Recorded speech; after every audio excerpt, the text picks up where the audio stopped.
तर लाडक्या बहिणीसाठी एक खूप मोठा प्रश्न आहे तो म्हणजे कसं बऱ्याच बहिणींना मार्च आणि एप्रिल महिन्याचे पैसे आले आहेत. म्हणजे कसं त्यांच्या खात्यामध्ये मार्च महिन्याचे 1,500 रुपये आणि एप्रिल महिन्याचे 1,500 रुपये त्यांना पैसे भेटलेले आहेत. परंतु अशा खूप बहिणी आहेत की ज्यांना हे दोन्ही पण हप्ते भेटले नाहीत. मग त्यांना आता खूप मोठा प्रश्न वाटला आहे. म्हणजे आपण म्हणजे जो आपला फॉर्म आहे तो अपात्र केला आहे की पात्र आहे हा त्यांना म्हणजे कसं समजतच नाही. कारण कसं सरकारने जे 2 कोटी महिला होत्या ज्यांचा फॉर्म पात्र होता त्यांच्या खात्यात त्यांनी 2 हप्त्याचे पैसे टाकलेले आहेत. 2 महिन्याचे त्यांनी पैसे टाकले म्हणजे मार्च आणि एप्रिल महिन्याचे. पण असे काही बहिणी आहेत की ज्यांचा फॉर्म ओके आहे, त्यांनी ई-के-वाय-सी पूर्ण केली तरी पण त्यांना काही पैसे भेटले नाही.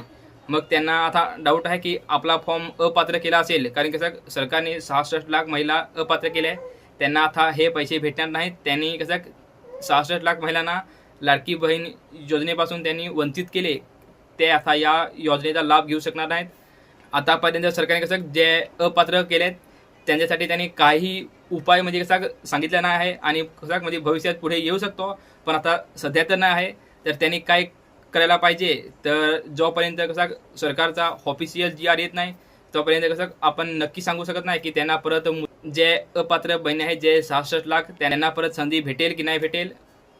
आणि जर भविष्यात त्यांना ई-के-वाय-सी करण्यासाठी परत संधी भेटली तर खूप फायदा होऊ शकतो. म्हणून कसं जे लाडक्या बहिणींना पैसे भेटले नाहीत त्यांनी समजून घ्या की आपला फॉर्म अपात्र केला आहे. आता आपल्याला याच्या पुढे या योजनेचे पैसे भेटणार नाहीत. कारण कसं जे पात्र आहेत त्यांना पैसे भेटलेले आहेत आणि ज्यांना पैसे नाही भेटले त्यांनी समजून घ्या की आपण अपात्र केला आणि आपल्याला आता ह्याच्या पुढे पैसे भेटणार नाहीत.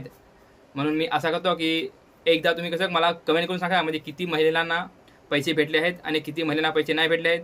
तर चला